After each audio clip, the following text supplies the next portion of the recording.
هلو.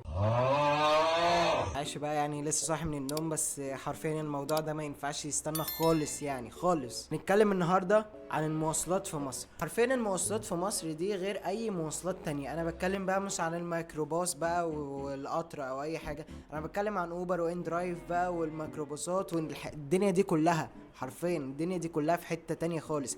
يعني عشان تترحم من حاجة زي كده انت المفروض تشتري عربية، ولو اشتريت عربية هتبقى في مشكلة في بنزين وزيت وفلوس بقى صيانة وتغيير لون العربية بقى كل شوية وزحمة ومش عارف ايه، والعربية تتوسخ وتقعد تغسلها. حاجة وحشة جدا. فلو انت بقى من الطبقة المتوسطة اللي هم بقى ما عندهمش عربية، فلازم يركب ميكروباص عشان يروح الحتة اللي هو عايزها، فده حرفيا هيكون عذاب بالنسبة لك. يعني انواع السواقين كتير، ونسيب السواقين على جنب شوية، هنيجي بقى لأنواع الناس اللي جوه العربيات اللي جوه المواصلات. هنا هنتكلم عن الميكروباص. الميكروباص ده حاجة حلوة جدا، بس احسن مكان ممكن تقعد فيه اللي ورا خالص. حرفيا اللي ورا خالص ده انت مش هتعمل حاجه، انت هتدي الاجره اللي قدامك واقعد يابا بقى بص على اللي انت عايزه واقعد اسمع اغاني واي حاجه. الوحش في الكرسي اللي ورا ان لو جت ست تخينه فشخ وجت قعدت جنبك، حرفيا انت هتلزق في الازاز لزقه ما يعلم بيها الا ربنا. انت هتبقى باظظ من العربيه، هتبقى باظظ من الازاز كده. حرفيا الست دي مش هتبقى متاخره عنك شويه، هي الست دي هتبقى لازقه فيك. يعني في مكان ممكن تقعد فيه، بس هي لا. انا هقعد على حجرك النهارده، هقعد على حجرك لحد ما افشخ رجلك. طبعا عارفك اللي هتيجي تكتب لي في الكومنتات فيها ايه لما تبقى ست قاعده جنبك. فده حرفيا انت مع يعني انت متحرش اصلا يعني، فملناش دعوه بيك خالص. انا مش عاجبني خالص ان الست تقعد تلزق فيا وتخليني باصص من شباك العربيه. ودايما هنا في الميكروباص في حاجه غريبه، ان لو ست هي اللي لمست راجل عادي، بس لو راجل لمس ست متحرش.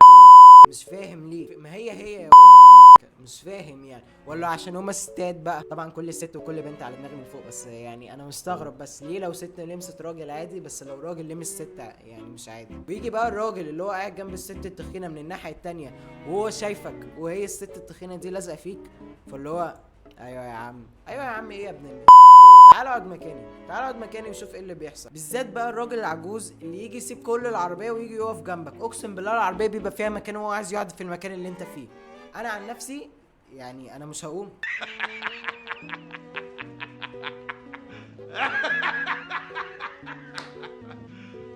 You serious?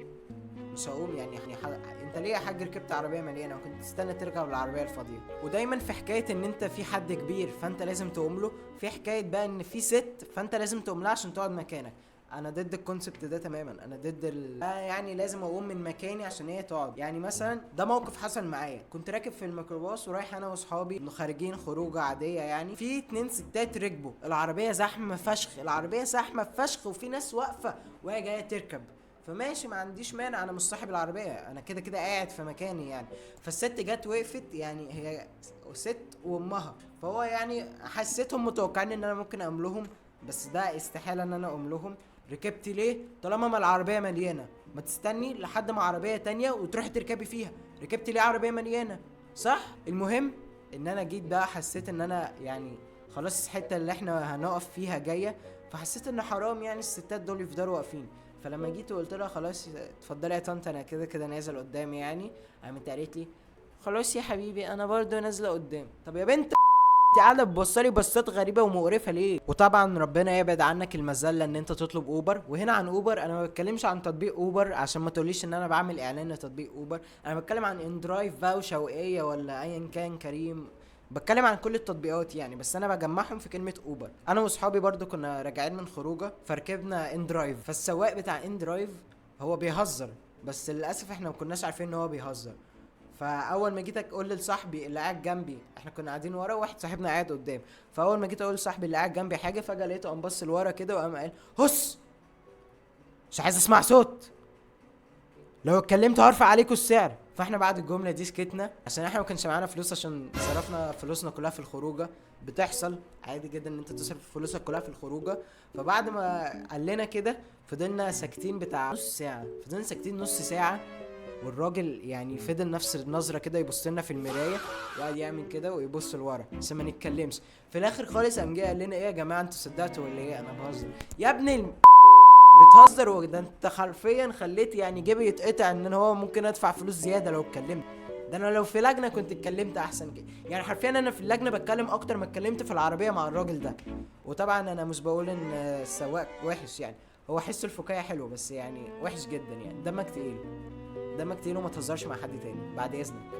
انا من كام سنه كده كان عندي رهاب اجتماعي، فحرفيا انا كان ممكن امشي مسافه طويله ولا اني اشاور العربيه عشان تقف واركب. يعني ده معنى الرهاب الاجتماعي، انت بتخاف تعمل كل حاجه يعني. فجيت في مره عشان اتخلص من الرهاب الاجتماعي ده، فشاورت العربيه، قلت عادي يعني ما فيهاش حاجه مش هتحصل. فالعربيه ما وقفتش وفضلت ماشيه يعني. جيت تاني بقى وقلت عادي يعني مش هتحصل حاجه، فشاورت العربيه وفعلا وقفت. بس هي ما وقفتش، هي فضلت ماشيه حته صغيره، واللي هو المفروض اركب بقى، يعني انا هركب وهي ماشيه. فانا بقى هنا بيجي بقى اللي هو التفكير الزائد بقى، وتقعد تقول ايه، طب ايه اركب طيب وهو بيمشي كده، ولا هو مش قصده، ولا هو بيقف، ولا انا بعمل ايه بالظبط؟ انا نزلت ليه اصلا يعني؟ حرفيا يعني انا بشاورك عشان تقف مش عشان تفضل ماشي على واحد وانا اركب يعني. انا مش سبايدر مان يعني، مش هعرف اعملها ازاي؟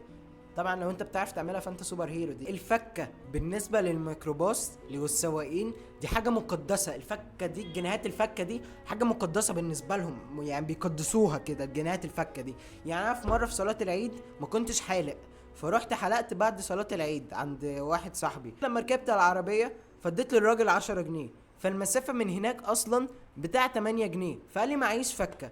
فقلت يا عم عادي احنا في العيد يعني ال2 جنيه مش هتفرق. ففي ست وبنتها ركبوا العربية، وهو قعد يتخانق ويزعق مع الست علشان ما دفعتش ناقص جنيه. ناقص يا ابن يعني ناقص جنيه، ناقص جنيه للست، وانت اصلا ليه عندك 2 جنيه وانا ما اتخانقتش معاك عليهم، فتتخانق مع الست لجنيه؟ طبعا عشان انا جنتلمان يعني، فقلت له خلاص خد الجنيه من ال2 جنيه بتوعي وانا عايز الجنيه بتاعي بقى.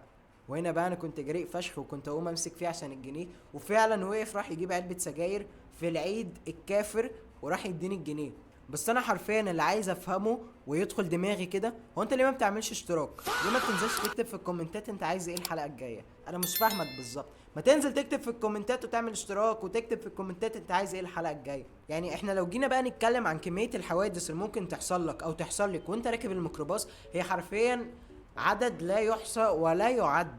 يعني في واحدة ممكن تولد في ميكروباص، في مثلا واحد ممكن يتحرش بواحدة، في واحدة ممكن تتحرش بواحد. ما مش غريبة جدا على الزمن اللي احنا عايشين فيه ده والله. ممكن تتسرق، ممكن تتخطف، يعني في احتمالات كتير ممكن تحصل لك او تحصل لك او تحصل قدامك وانت في الميكروباص. فعشان تتجنب مثلا ان انت تتخطف او تتسرق، هتشتري الكرسي اللي جنبك عادي يعني. اشتري الكرسي اللي جنبك يعني هتدفع 20 جنيه بدل ما كنت تدفع 10 جنيه، احسن ما تتخطف. وساعتها انت هتتباع بسعر اعلى من ال20 جنيه. انت اللي انت عايزه بقى يعني، اللي انت عايزه. عايز تتخطف ماشي، مش عايز تتخطف ماشي. هتقولي طب ما اركب اوبر او ان درايف او كريم او مش عارف ايه.